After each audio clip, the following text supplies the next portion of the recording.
कि मात्र 2500 यानी कि 2500 में आप केदारनाथ की यात्रा कर सकते हो।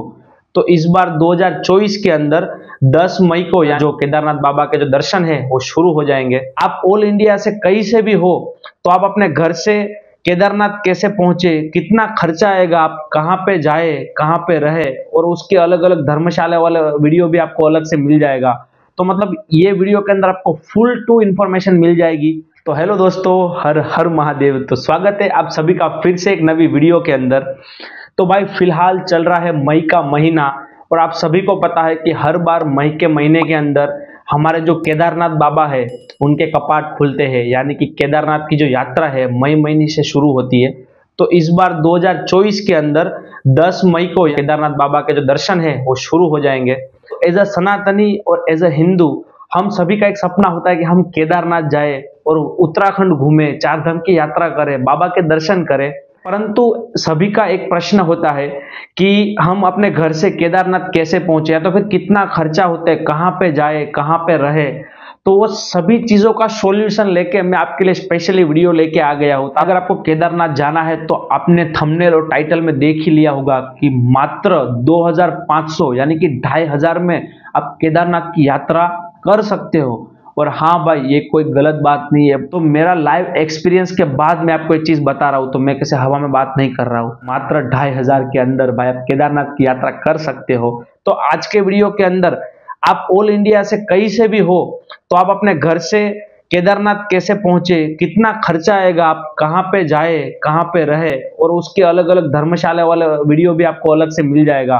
तो मतलब ये वीडियो के अंदर आपको फुल टू इंफॉर्मेशन मिल जाएगी। तो बस वीडियो में लास्ट तक बने रहिएगा। अगर ये वीडियो आपने पूरी देख ली तो आपके मन में जितने भी डाउट्स है सभी क्लियर हो जाएंगे। तो चलिए फिर वीडियो शुरू करते हैं। तो आप अगर ऑल इंडिया कहीं से भी हो, अगर आपको केदारनाथ जाना है या तो फिर आपको उत्तराखंड के अंदर चार धाम की यात्रा करनी है, तो आपको सबसे पहले पहुंचना पड़ेगा हरिद्वार, क्योंकि हरिद्वार मेन मुख्य द्वार है जहां से आपको उत्तराखंड में कहीं पे भी जा सकते हो। मैं हूं सूरत गुजरात से, तो मैंने सूरत से हरिद्वार में पहुंचा था बाया ट्रेन। अगर आप ऑल इंडिया कहीं से भी हो तो आपके नजदीक की सिटी से आपको हरिद्वार की ट्रेन मिल जाएगी। अगर आप सूरत गुजरात से हो तो आपको सूरत हर रोज हरिद्वार की ट्रेन जाती है, तो आप जा सकते हो। सूरत से लेके हरिद्वार का जो किराया है वो है ट्रेन का 600 रुपया। तो 600 रुपया में ट्रेन आपको हरिद्वार पहुंचा देगी। आप दूसरी किसी सिटी से भी हो तो आपके जो ट्रेन का जो किराया है वो तकरीबन 100-200 रुपया, ज्यादा 300 रुपये का फर्क पड़ेगा। तो 500 से 800 रुपये के आसपास आप हरिद्वार पहुंच जाओगे। तो जैसे आप हरिद्वार उतरो तो मैं आपको सजेशन दूंगा कि उसी दिन आप ट्रैवल मत करो, आप हरिद्वार में एक दिन पहले रुक जाओ। तो आप हरिद्वार में बहुत सारी जगह पे घूम सकते हो। वहां पे हर की पेड़ी है, वहां पे गंगा स्नान करो, गंगा आरती लो। तो एक दिन के अंदर आप आराम से हरिद्वार घूम सकते हो। पहले हरिद्वार में उतरो तो सबसे पहले अपना रहने का जुगाड़ कर लो। तो आपको हरिद्वार के अंदर कम से कम बजट के अंदर आपको धर्मशाला वगैरह मिल जाएगी। तो मैं बोल रहा हूँ आप कहीं पे भी होटल वगैरह मत लीजिए, ज्यादातर आपको हर जगह पे धर्मशाला वगैरह मिल जाएगी। तो हम एक धर्मशाला पे रुके थे, तो आपको ये धर्मशाला भी फिलहाल दिख रही होगी। ये एक धर्मशाला थी जो कि एकदम गंगा तट के किनारे थी, और हमारे रूम की बारी से हमको गंगा नदी का पूरा व्यू मिल रहा था। फक्त 60 रुपया पर पर्सन आपको यहाँ पे रूम मिल जाएगा। तो अगर आप 5 या 6 जन हो साथ में तो आपको पर पर्सन सिर्फ 60 रुपया ही पड़ेगा। ज्यादा से ज्यादा आपका 100 रुपए के अंदर रहने का जुगाड़ हरिद्वार के अंदर हो जाएगा 24 घंटों के लिए। तो ये धर्मशाला में रुके हैं, अगर ये वाली धर्मशाला का आपका फुल इंफॉर्मेशन वाला वीडियो चाहिए तो यहाँ पे आई बटन के ऊपर आपको लिंक मिल रहा होगा, वहां पे क्लिक करके आप ये धर्मशाला का वीडियो देख सकते हो। और डिस्क्रिप्शन के अंदर भी आपको वीडियो की लिंक मिल जाएगी, तो वहां पे जाके आप चेकआउट कर सकते हो धर्मशाला वाला वीडियो। तो अब बात आई, अब रहने का जुगाड़ हो गया सॉर्टेड। तो अपना सामान वगैरह धर्मशाला पे रूम पे रख दो और उसके बाद हरिद्वार घूमने निकल जाओ, और आराम से आप एक दिन हरिद्वार घूम सकते हो। और उसके बाद अगर बात आई खाने का, तो आपको बहुत सारी लोकल जगह पे खाना मिल जाएगा। तो आराम से आपको 100 रुपया फुल थाली खाने के लिए मिल जाएगी। तो हरिद्वार के अंदर आप 500 रुपये के अंदर आराम से 1-1.5 दिन या तो फिर 2 दिन आप रुक सकते हो, स्टे कर सकते हो जैसे आपके टाइम के हिसाब से। तो 500 रुपये के अंदर आपका जुगाड़ हो जाएगा। तो अगर आपको केदारनाथ की यात्रा करनी है तो आपको हरिद्वार से अब पहुंचना पड़ेगा सोनप्रयाग या तो फिर गौरी कुंड। तो मतलब दोनों मतलब बेस विलेज ही है जहां से केदारनाथ का ट्रैक शुरू होता है। तो सोनप्रयाग या तो फिर गौरीकुंड पहुंचने के लिए आपको हरिद्वार से भाई सीधा ही आपको बस वगैरह मिल जाएगी। तो आपको हरिद्वार में ये देख लीजिए, जो रेलवे स्टेशन है हरिद्वार में उसके एग्जैक्ट सामने आपको बस डेपो मिल जाएगा। तो वहां पे टेहरी गढ़वाल का मतलब बस डेपो है। तो हरिद्वार का बस डिपो है, तो उधर से आपको बस मिल जाएगी। तो ये बस में अगर आपको जाना है तो तकरीबन ये बस 4:30-5 बजे यहाँ से निकलती है हरिद्वार से, तो बहुत सारी बसेस वगैरह आपको ऐसे मिल जाएगी। तो ये केदारनाथ वाली बस है वो मतलब रुद्रप्रयाग या तो फिर गौरीकुंड या तो फिर सोनप्रयाग, ये नाम से आपको ये बस मिल जाएगी। तो आपको अगर ये वाली बस मिल जाती है तो ये बस का किराया है 500 रुपये। तो हरिद्वार से लेके आपको सोनप्रयाग में सीधा ये बस उतारेगी मात्र 500 रुपये के अंदर। अगर ये बस में आपको बैठना है तो ज्यादा से ज्यादा 6 बजे तक आपको भाई ये बस मिलेगी सुबह में। उसके बाद ये कोई भी बसेस वगैरह नहीं मिलेगी। उसके बाद आपको टैक्सी में जाना पड़ेगा, और टैक्सी में भाई उसका जो किराया है वो तकरीबन डबल हो जाएगा। तो भाई बहुत ही ज्यादा महंगी है टैक्सी वगैरह। सबसे महंगा तो यहाँ पे ट्रांसपोर्टेशन ही रहेगा। तो प्लीज आप थोड़ा जल्दी उठिए, आपको 4 धाम की यात्रा कहीं पे भी करनी है, कोई भी बस पकड़नी है तो आपको जल्दी उठना पड़ेगा सुबह में 4 या 5 बजे, और उसके बाद 6 बजे तक मैक्सिमम बस या टैक्सी वगैरह पकड़ लो। तो अब बात आती है रूट की, तो एक बार हम रूट देख लेते हैं। तो आपके लिए स्पेशल ये पूरा 4 धाम का मैप है, तो मैंने 4 धाम का मैप आपके लिए बनाया है। तो इस मैप के अंदर यमुनोत्री, गंगोत्री और बद्रीनाथ को अभी इग्नोर करते हैं, और उसके बाद आपको जो केदारनाथ वाला रूट है वो आप देख लीजिए।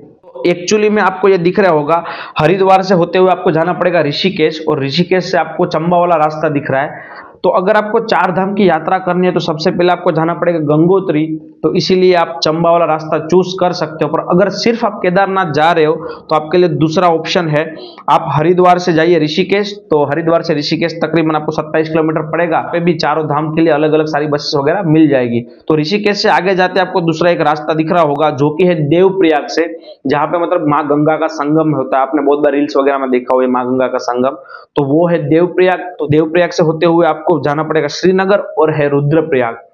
तो अगर आप डायरेक्ट बस से जा रहे हो तो आपको कुछ देखने की जरूरत नहीं है, हरिद्वार से सीधा ही आप पहुंच जाओगे ऊपर। यहाँ पे आपको दिख रहा है सोनप्रयाग, तो यहाँ पे आपको सीधा ही बस उतार देगी। परंतु आपके पास अगर प्राइवेट व्हीकल या तो फिर आप टैक्सी से जा रहे हो या तो फिर आप शॉर्ट रूट लेके जा रहे हो, आपको मेन पहुंचना पड़ेगा रुद्रप्रयाग। तो इसीलिए आप रुद्रप्रयाग से अलग से आपको सोनप्रयाग की और गुप्तकाशी की बसेस वगैरह मिल जाएगी। तो रुद्रप्रयाग से अगस्त्य मुनि, उसके बाद गुप्तकाशी आएगा।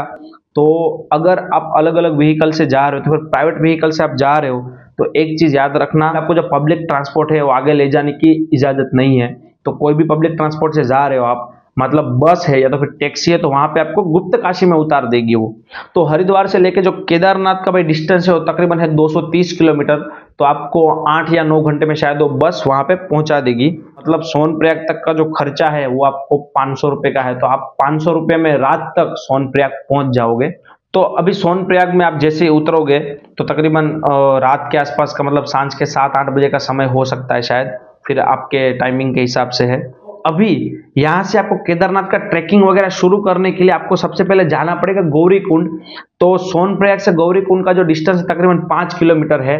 पर मैं आपको बोल रहा हूं कि अगर आपको नाइट स्टे करना है तो भाई आप सोनप्रयाग में करो, गौरीकुंड मत जाओ, क्योंकि गौरीकुंड थोड़ा सा आगे है तो वहां पे मतलब चीजें ज्यादा एक्सपेंसिव होगी, और गौरीकुंड थोड़ा सा छोटा है मुकाबले सोनप्रयाग के। तो वहां पे आपको रहने के और स्टे के ऑप्शन थोड़े से कम है मेरे हिसाब से।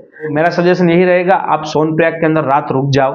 तो अब बात आई रुकने की, तो यहाँ को बहुत सारे होटल मिलेंगे, धर्मशाला मिलेगी और डोरमेट्री वगैरह मिलेगी। मतलब यहाँ पे धर्मशाला के ऑप्शन कम है तो धर्मशाला तो नहीं मिलेगी, पर उसका बेस्ट ऑप्शन है आपको डोरमेट्री। तो मतलब आपको अलग से सिंगल बेड्स वगैरह मिल जाएंगे वहां पर रहने के लिए कॉमन में। तो फिलहाल आप देख सकते हो कि हम ये वाले डोरमेट्री पे रुके थे, तो काइंड ऑफ होटल जैसा ही है। तो वहां आपको खाना पीना सब मिल रहा है, नहाना धोना सब सुविधा वहां पे अवेलेबल है। तो हमको ये डोरमेट्री का जो किराया था वो तकरीबन हमको पड़ा था पर पर्सन 300 रुपया, और खाना पीना का जो हमारा खर्चा सब मिला के मतलब 200 रुपया का हुआ था यहाँ पे। तो मात्र 500 रुपए के अंदर मतलब आपका जो रहने का और खाने पीने का जुगाड़ है सोनप्रयाग के अंदर वो हो जाएगा। तो बस बेस्ट है। और तो ये जो डोरमेट्री और होटल है जहाँ पे मतलब हम रुके थे, उसका अगर आपको फुल इन्फॉर्मेशन चाहिए तो यहाँ पे आपको आई बटन में लिंक मिल रही होगी, वहां पे जाके आप चेकआउट कर सकते हो वाला वीडियो, और डिस्क्रिप्शन के अंदर भी लिंक मिल जाएगी। तो वहां से आपको फुल वीडियो देखने को मिल जाएगी, तो फुल इन्फॉर्मेशन मिल जाएगी। तो अब सोनप्रयाग में आपने रात को स्टे कर लिया। अब मेन आया दूसरा दिन। तो दूसरे दिन सुबह तकरीबन 5 बजे के आसपास आप उठ जाओ, और उसके बाद अपना नहाना धोना सब कर लो। और उसके बाद ये वाला आपको आगे पुल दिख रहा होगा, तो ये पुल से होते हुए सामने की ओर आपको जाना है, और वहां से आपको अलग अलग टैक्सी वगैरह मिलेगी जो कि वहां की लोकल लोगों की टैक्सी होती है, तो उसमें बैठ के आपको जाना पड़ेगा तो गौरीकुंड। और सोनप्रयाग से गौरीकुंड से 5 किलोमीटर दूर है और 50 रुपए में आपको ये लोग वहां तक पहुंचा देंगे मात्र 5 या 10 मिनट के अंदर। तो बस आप गौरीकुंड पहुंच जाओगे और गौरीकुंड से फिर आपका जो केदारनाथ का जो 16 किलोमीटर का जो ट्रैक है वो शुरू होगा।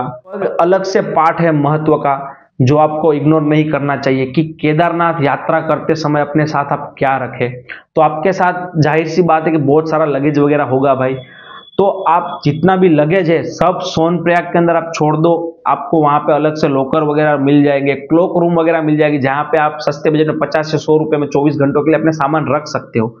तो अपने साथ आप 3 या 4 चीजें ही ले जाना। तो एक छोटी सी आपके पास शोल्डर बैग हो तो वो सिर्फ ले लेना।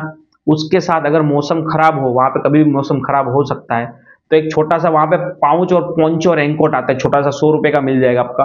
वो अगर आप रेनकोट अगर साथ में चाहिए तो आप ले सकते हो। देखो हमने वीडियो के अंदर यही रेनकोट पहना हुआ है। मेरे पास घर से हेवी वाला रेनकोट ले गया था मैं, पर बहुत ही ज्यादा भाई वो भारी था, तो हमने ये वाला रेनकोट छोटा सा वहां पे प्लास्टिक का ले लिया था।